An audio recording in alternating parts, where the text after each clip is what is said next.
es là comme si tu n'es pas responsable des photos que tu poses, de tout ce que tu fais, de toutes ces traces et paillettes que tu montres aux jeunes pour donner l'impression que voilà. Tu es responsable du fait que les jeunes portent des horribles costumes carrelés partout. Qu'est-ce que tu... Bonjour à tous. Je me permets de faire une petite rupture sur cet événement, sur mon deuil, puisque je vois l'émotion que suscite mon j'appelle ça arrestation, l'incident qui s'est passé tout à l'heure à Bana.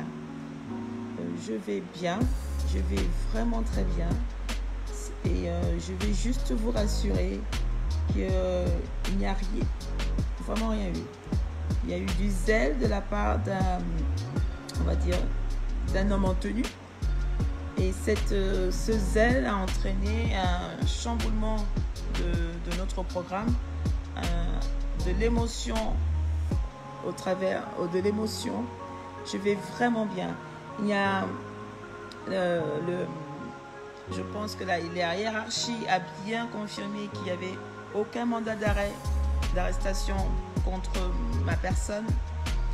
Certes, il y a un signalement, ce qui est normal, hein, c'est quand même un territoire, mais il n'y a pas de mandat d'arrêt, il n'y a pas de tout ça, et je vais vraiment bien. Je voudrais vous dire, je voudrais vraiment remercier tout le monde. J'ai vu toute l'émotion que ça a entraîné, j'ai vu ce cafouillage, j'ai compris la panique. J'ai compris la panique, mais lorsqu'on m'a remis le visa, c'était pour que j'accompagne le corps de mon mari, Claude Bernard Tiani, un grand homme pacifique, un amoureux du Cameroun, et il ne pouvait ne pas être enterré sur la terre patrie, comme on dit. Donc vraiment, ne vous inquiétez pas.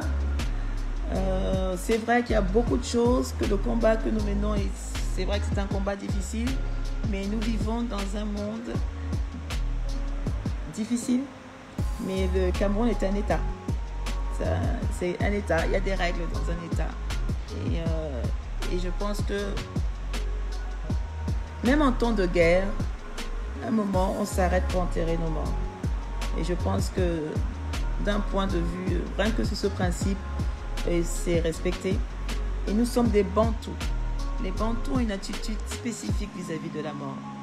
Même si c'est son propre ennemi, on a une attitude de respectabilité qui est montrée aujourd'hui. Donc vraiment, je vais bien. Il n'y a pas eu de chantage. Ils ne m'ont pas touché. Je n'ai rien bu. Ils ne m'ont pas menotté. Vraiment, c'était c'est un homme en tenue qui a eu du zèle. Qui a vraiment eu du zèle. Et il a juste oublié qu'il est dans une structure hiérarchisée et qu'on ne peut pas faire n'importe quoi à tout moment. Donc je vais continuer paisiblement ce repos en terre natale. Je vais essayer de continuer ce deuil qui est extrêmement difficile. Et je parle maintenant que j'ai pu avoir le réseau. J'ai pu m'adresser directement à vous. Je ne parle pas sous contrainte. Je ne parle vraiment. Je suis sereine. Et rassurez-vous. Rassurez-vous, je rentrerai tranquillement en France. Et pour continuer mon deuil, je prendrai très peu la parole, mais il a fallu que je le dise aujourd'hui parce que j'ai vu qu'il y avait un cafouillage que chacun s'inquiétait, vraiment. J'ai vu beaucoup d'émotions et je voulais vous rassurer, je vais bien. Et pour vous rassurer encore, exceptionnellement, je peux vous montrer mon garde du corps, mon premier garde du corps, qui est mon fils aîné. Le voilà, le voici. Lève-toi, ma chérie.